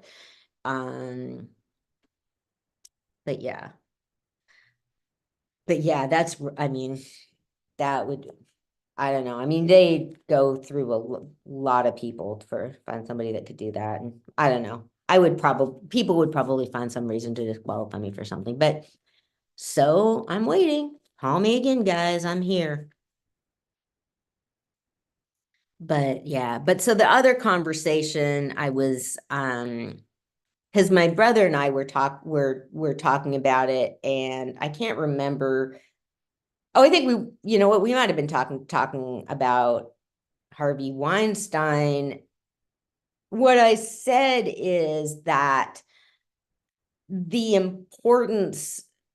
it is important for women that have a voice and financial stability to speak out, because somebody like Harvey Weinstein, all these guys are going to be raping and attacking hotel maids and women with less power. They just are. That I remember that, and people have said that. Like one of the Trump accusers said, she said something like, I have a family, I have plenty of money, I don't need attention, I don't need money, I don't need anything. That's why I'm speaking out. So I agree with that. And so, yeah, because I think, who was it? We were talking about, because I was like, I don't care. I mean, no matter what, no matter how long it's been, and there are a whole lot of women for cultural reasons are not going to speak out. They just aren't. I mean, culture, economics, all sorts of reasons. There's women that are not going to speak out and so, yeah, if you have, yeah, that's why if you're able to speak out, you have to. You just do. I mean, then we were talking about, somebody, my niece's coach was, was talking about, got in trouble for like molesting someone, and Matt was saying like, oh, he's a nice guy. And I was like, I don't care. So what? She's 17. I don't care. That's a child. And Matt was saying, he's so nice. I'm like, Matt, of course. I was like, okay, I have to remind him sometimes. It still doesn't think in. People are nice to you. People want your approval. People want you to like them. People are gonna be nice to you. And he was talking about, how much the guy helped Madeline. And I said, like, okay, Madeline is a kid with two stable, attentive parents. He's not going to attack a kid like that. Like predators find victims. So that's why, like, sure, yeah, that guy didn't, he didn't do anything to your kid because you would have found out and killed him, or like, I mean, predators, see, that's the thing. People like that, they find kids that are vulnerable. Basically, they can find weaknesses. They can like say they're gonna be able to like pick out a kid like, oh, okay, this kid has a single parent who works long hours, stuff like that, because they know all that stuff. And so, no, I mean, yeah, that's still something we're working on. Like, no, man, people are nice to you. That doesn't mean, I mean, it's weird, because you're going to be, I mean, it's its own thing. Like, in a way, I mean, it's easy when you don't have, it's easier people show themselves more when they think you've got nothing for them. People don't bother to hide when they think you don't have anything for them. So want to share the screen? Very true, very true. I can show some pictures? Sure can. Okay.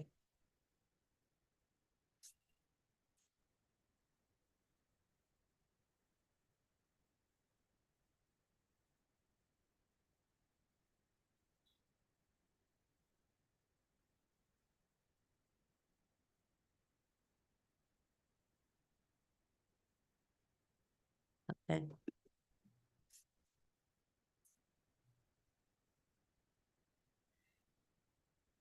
Okay, so, okay. Here's Age. Can you see it? Agezilla. Agezilla. Yeah. Is it? Are we live, Ro? Yeah. Okay. I might not.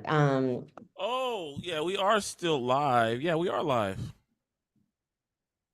But you can share the screen if you want. Is that what you're trying to do? It's not showing up. No, now it is, I think. Yeah, now it Okay. is. Okay. Yeah, it's just slower. Okay, so here's Age at his at the library. Just wanted to show a little bit of that. Okay, so here's the latest from my comic.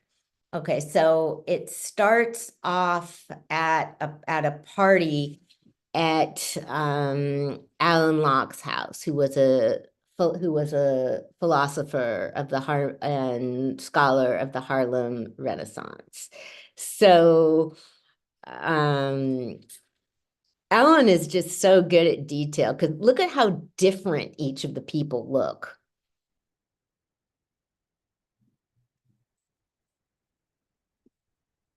That's really good. Isn't it good? Yeah. I like that. Yeah. So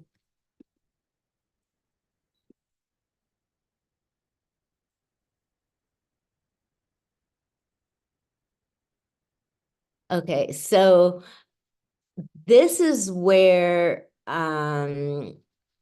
this is Bayard Rustin hanging out with Richard Wright and Langston Hughes. So I put it together with those were authors and writers that he knew. So they're talking about books that they had come out that year. Like, oh, and so basically what I'm doing is just sort of shoving all that history in there. Because I just keep saying to Alan, like, our audience, the people that read this comic book know who Langston Hughes and Richard Wright were, and will think it's cool too that they're in there. And W.E.B. Du Bois is in it, and Alan Locke. So they're having a conversation, and A. Philip Randolph. Okay, this is when A. Philip Randolph goes to meet with FDR, with Franklin Roosevelt. I actually don't think that this looks much like, I think, I'm not too sure what he was going for. I don't think it looks like FDR, but when It kind of looks like him. I can see that. Okay, cool. Well, because yeah, I mean, kind of what happened with these real people, I give the artist photos of who they of them, and he draws them. So, I mean, however he does it is fine. I mean, I figure.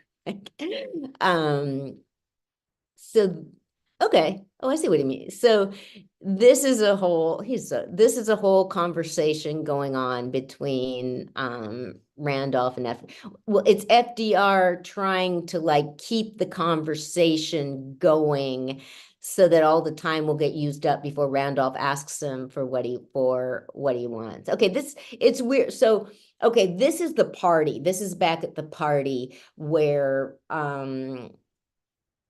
they're talking about Randolph meeting with the president about defense jobs, jobs in the defense industry for African Americans. And so that's what this conversation is about. And so A. Philip Randolph is there, and Alan Locke and W.E.B. Du Bois, all people that's the fun thing, all people that may very well have been there. Okay, so A. Philip Randolph, the labor leader's wife, was had a hair salon, and she studied with Madam C.J. Walker, the first Black millionaire, and she was very successful. So I wanted to show that because our audience will think that's cool. And so in this scene, I'd sent Alan images of, hey, it's Dion. Oh my God. Hey, what's up, Dion? And so they're gossiping because they're ladies at the hair salon. So they're gossiping about Mrs. Randolph supporting Mr. Randolph and talking about how their husbands can't get hired on defense jobs. And there's Mrs. Randolph. It's like sort of cheesy. She comes in and like says, good afternoon, ladies. And she says, like, Mr. Randolph is going to meet with, Randolph goes to meet with, this is City Hall in New York City. And, okay, this is Eleanor Roosevelt. And I told Alan that, she kind of gets stereotyped as sort of frumpy, sort of, or so I told Alan I wanted her to look attractive, that, I mean, you have the thing of a lot of people looking really solemn in old photographs. And also, I mean, there's a lot more that can be done now with lighting and makeup and all of that. So he did. He's the best. I wanted Eleanor to look good. So all it is, there's just one line. See, it's so cool. He shows hands a lot. They were meeting with the mayor of New York City at that time, Fiorello LaGuardia, who was interesting, but our audience isn't that interested in him. And I mean, because Eleanor Roosevelt said, see, the great thing is, I mean, Randolph just told like with some of the stuff, there's recordings. I mean, Randolph just related all this stuff, and he related the story. Mrs. Roosevelt said, well, aren't you worried about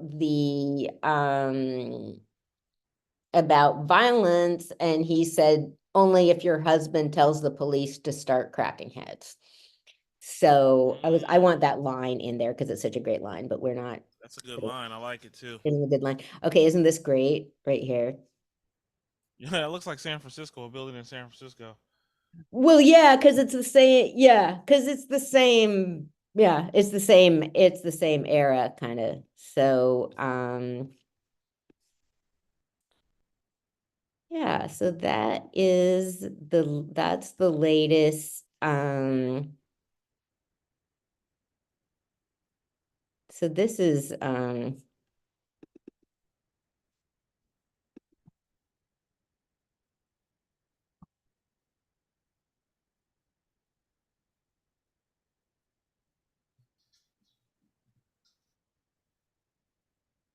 These are all the people from those are Israel. Yeah. Yeah. This was at the site of a music festival. So it's not organized, it's just an impromptu memorial that was put up, like what happens here. So, so we went there to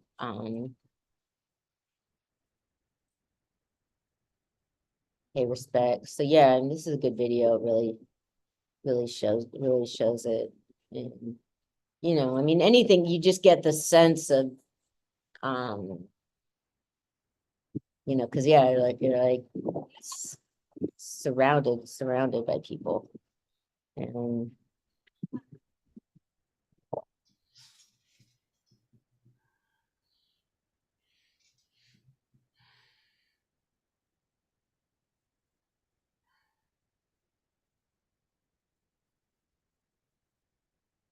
yeah, so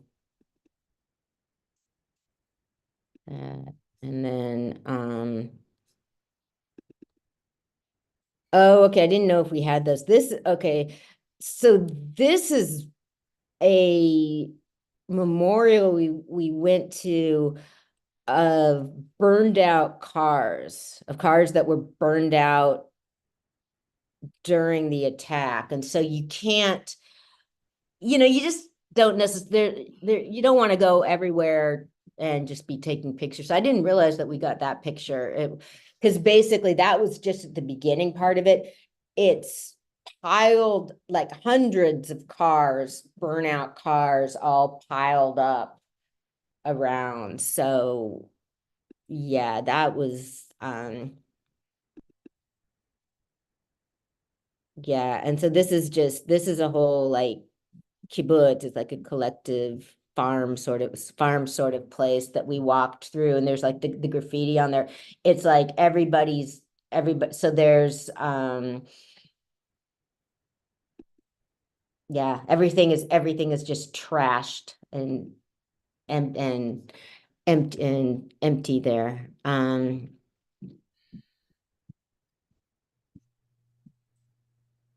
Yeah, and that's my brother lighting candles we went to the Church of the Sepulchre, and so he was lighting candles he represents families whose kids were killed, and so yeah, he was lighting candles for them. That's Gethsemane. That's where Jesus prayed before he died. Yeah, it was pretty cool. And this was insane. This was where we stayed, looking out over this. It was wild. That's my brother and his son and daughter. We had, so yeah, it's pretty wild.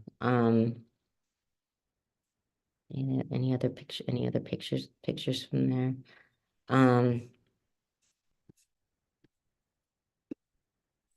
Yeah, that's from the church.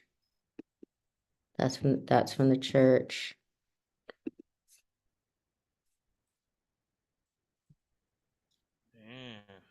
Yeah.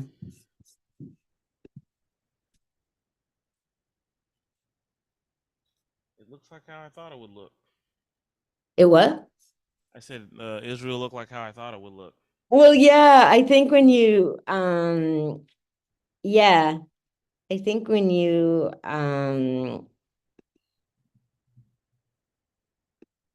yeah, I'm trying to like, you can get the host thing back, can't you? Yeah, it does. I mean, it's so iconic and everything. So you want to take a break? Sure, we can do that. Okay.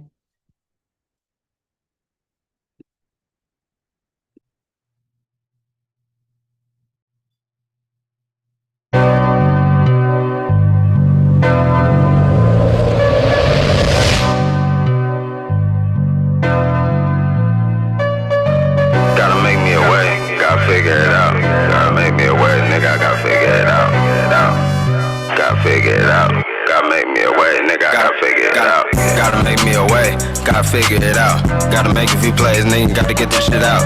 Even in the drought, get them in, get them out. Even in the drought, get them in, get them out. I stay on the road, I know a few routes. I've been there before, I'ma figure it out. You ever had Chase? We can fuck up accounts. Or order online, we can punch this shit out.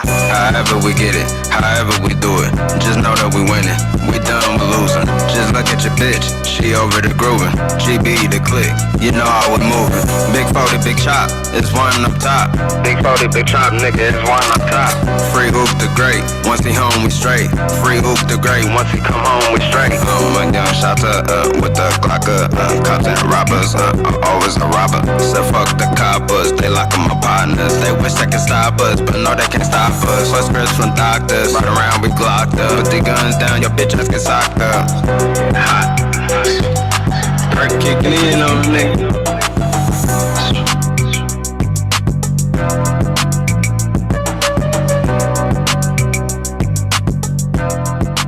Sapio, sexual, sapio, sexual, sapio, sexual, sapio, sexual, sapio, sexual, sapio, sexual, sapio, sexual, sapio, sexual, sapio, sexual, sapio, sexual, sapio, sexual, sexual.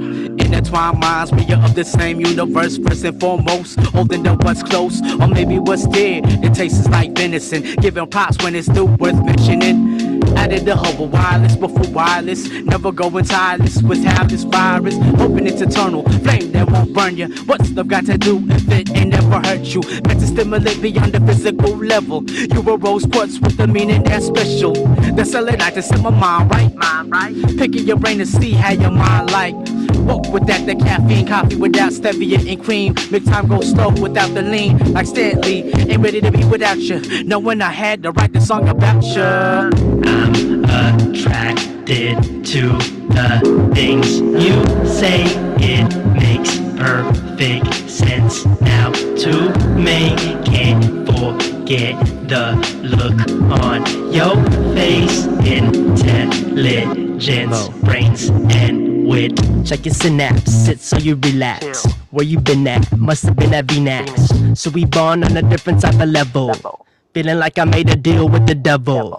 Yo, I'm glad that I got you alone. See, it's bad to the bone when we text on the phone. Now I'm feeling the tone of the voice you have shown. Now we stuck together like the sword and the stone. Well, it's marvelous, bit of anonymous. I'm the dawn of immaculate, but on average, had to wind the pitch. Banana split the mix while I call you miss. Mrs. Words too vicious. The guesses, mine's too vivid. My debit runs your credit. Let's save it, time's too precious. I'm attracted to the things you say. It makes perfect sense now to me. Can't forget the look on your face. Intelligence, brains, and my intention, more than affection, more than releasing some of all of my tensions. Your aura shines past the contrast, girl. Drawing a map to find where you're at, girl. More than ASL, we going back like AOL. But in real time, on the line, we can be connects, put you on the Rolodex. Ain't too good to be true, no need to second guess. Don't need to flex just to test my strength. All that I need, forget the rest. Beautiful soul that I admire like so.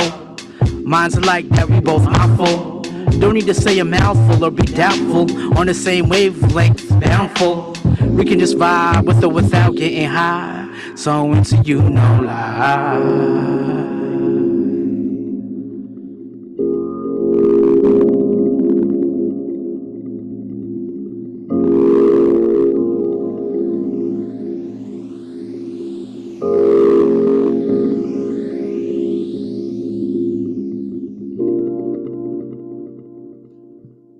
We are back, y'all. Man, are you in the building? Yeah. All right. Hey, Dion, come visit us sometime. Dion be coming down here, man, but he only come down for like a day. Really? Yeah, he said he's been down here, but I'm like, God, man. I thought he was Stay south down of here it. for about a week. I thought he was in the south. I thought he was in Southern California. But he comes home once in a while. Yeah. Okay. Yeah. Well, I was being literal. Yeah. Yeah. So I watched an interview with Brittany Griner. She wrote a memoir about her experience being being incarcerated in Russia for almost a year. I mean, it was really intense. It was really traumatic for her, and just oh my, I mean, the idea that anybody thinks it could have been something she did on purpose, she was like exhausted, and, her wife usually packed for her, and,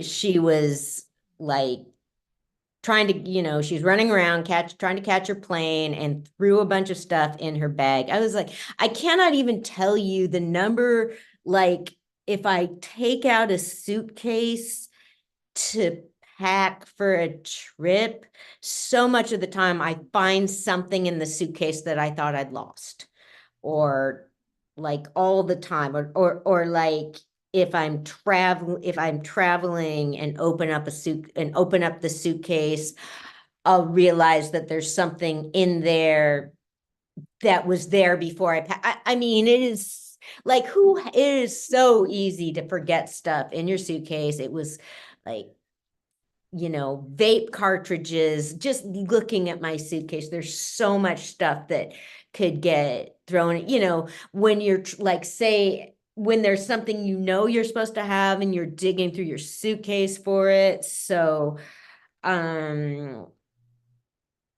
yeah, so, she was just describing it. I mean, she knew right away that she was fucked. And so she just described, like, it was the middle of the night in the United States. So she called, like, she was like texting her wife, and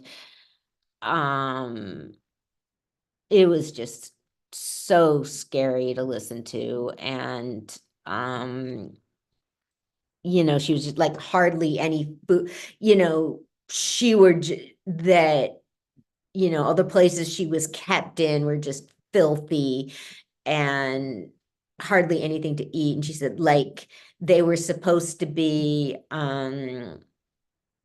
like, they're supposed to be out for like 15 minutes or something, they just would let the prisoners out. They would, like, it's like 30 below zero, and they would just leave them outside. And she just would be, I mean, it's amazing that, I mean, when did she start playing again? I mean, she had to start playing again, but my God, I mean, it would just be so hard on her body. I mean, she's almost 7 feet tall. She couldn't fit in the beds. And then, they didn't have her sew stuff because she really couldn't have, like, sat at the sewing machines, but so they just showed her, she was like cutting material at a table that was really low, and you could just, I mean, she was like leaning over, and just, she got emotional during the interview.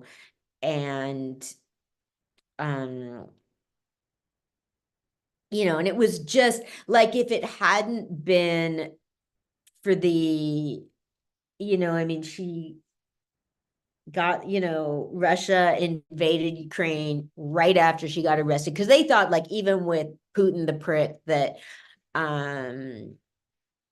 if it hadn't been for the Ukraine war, they probably would have let her go, or not done it as long. She said that they wouldn't have given her as long a sentence. So she said that she learned numbers in Russian so that for her sentencing, so that she would know right away what they said, and that her she said there was just a gap, that, like, the translator, the guards, there was just this gasp. Nobody expected her. Nobody thought that they would put her in for the maximum time. And the lawyer had her wife on FaceTime, so they could see each other while this was happening. And yeah, I mean, she said that at one point she was let back in her cell and there was a knife there, and she figured that, they'd left it there for her to kill her, so she can kill herself or something. Yeah. Or wow. Yeah, I mean, it was horrible. Like, they took her to, I mean, she was, like, told to, like, strip, and they took photos of her, and just so, I mean, she's had some therapy, and I'm sure she'll continue in therapy for a while. And so I guess her first season back, They didn't do so great, but she's going to the Olympics she said she doesn't this summer. She doesn't want to leave the United States except for the Olympics. And, she said that, because like she had, like she participated in taking a knee for the Star Spangled Banner. So of course, when she was in jail, people were bringing that up. And she said that was real hurtful. I mean, because her dad is a police officer. I mean, I believe her grandfather was in the military. And yeah, she said that the Olympic, that she's just been really proud to represent her country. And I hope I'm so glad she's going to the Olympics this summer, because that'll just be a big, like, fuck you to Putin and everybody. And yeah. Yeah. So love you, Brittany. She just, I mean, I don't know. I mean, just like over the years, whenever I saw her, she just always came across as just like really sweet. And oh yeah. And yeah, so in her book she also talked, I mean, my God, she also just talked about, I mean, just in her whole life, I mean, she's so physically unusual looking. She's just experienced like so much bullying and people making fun of her. And so and she didn't, and so basketball was the place where she fit in, where her height and everything was, an advantage, where she was appreciated for being who she is. So yeah. She said she got to be pretty friendly with her cellmate, the first one who knew English when she was because at the first jail she was at, but then once she was sentenced, she was sent to a penal colony. She said nobody there spoke English.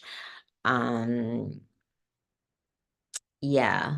So I'm sort of, I mean, I'll check the book out from the library. I might buy it or something, but yeah. So I'm interested in that part, I guess, like what it was like.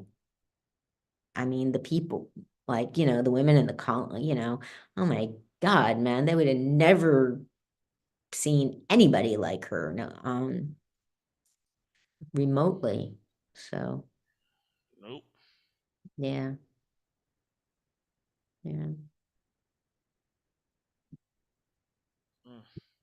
So okay. Well, we'll be back. I think we're ready to wind down. On the way back, did you see Killers of what? You didn't see Killers of the Flower Moon, did you? The Martin Scorsese. What? Killers of the Flower Moon, about the Osage murders. The Martin Scorsese film. Oh, it's a 3-hour film. I saw it last year, and then I saw it I watched it on the plane coming home. So yeah, it's with Robert.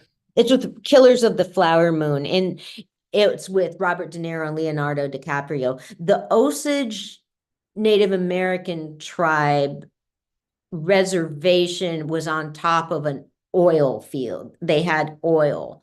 And so for a while, I mean, the Osage Indians were the richest people like in the world. This was in the 1920s or so. But then people started killing them. And yeah, it was just a reign of terror. So the film is about a family. It's a family of a mother and like 4 daughters, and 3 of the daughters are killed. And yeah, so the film's really good. They did a good job. And so I've been reading the book because I watched the film on the way home on that horrible teeny tiny movie screen. But yeah, it's one of well, shit, we had this conversation. I saw it, yeah, because I saw it in the theater, and I'd said it was one of the films that I wouldn't even have wanted to watch on my computer or anything. So yeah, I was sort of, because we had that conversation. So I watched it on the airplane on the teeny little screen there, because stuck on an airplane.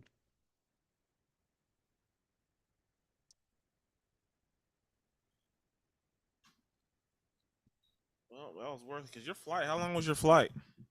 16 hours. Yeah, so you definitely had to watch a good movie. I know. Huh? Yeah. Yeah.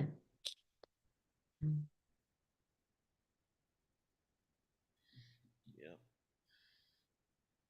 So you got any shows up besides ours coming up? Actually, I do. I have I think it's a wedding on the 24th. And I think before our show starts, I might do a small gig before then too. Yeah. Yeah. Cool. Well, it's getting to be that time, huh? Oh yeah. Yeah. Yeah. Cool. Yeah, we have more people coming in for that, you know. We might have, see, a friend of mine that has a food truck is she's donating some money to us, which is really nice. I said, you can bring the food truck and set up. So So man, this is gonna be Okay. something kind of big. I know, huh? Hope so, yeah.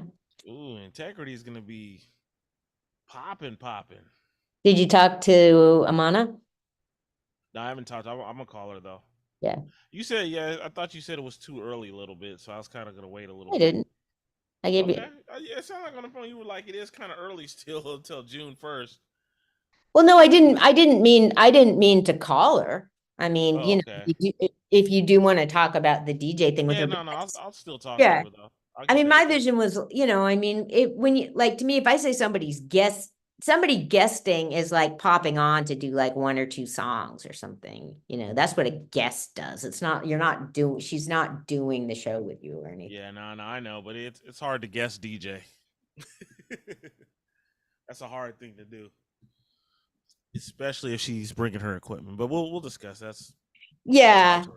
I mean, yeah, definitely. Well, I mean, but yeah, it's our show. And so, yeah, no, I'm not even, it's not even, I'm not even tripping. Yeah, because what you might want to wind up doing too is just talking with her about doing an entirely different show. Because, I mean, if it's really, she might not want to like set up but yeah, you got whatever works.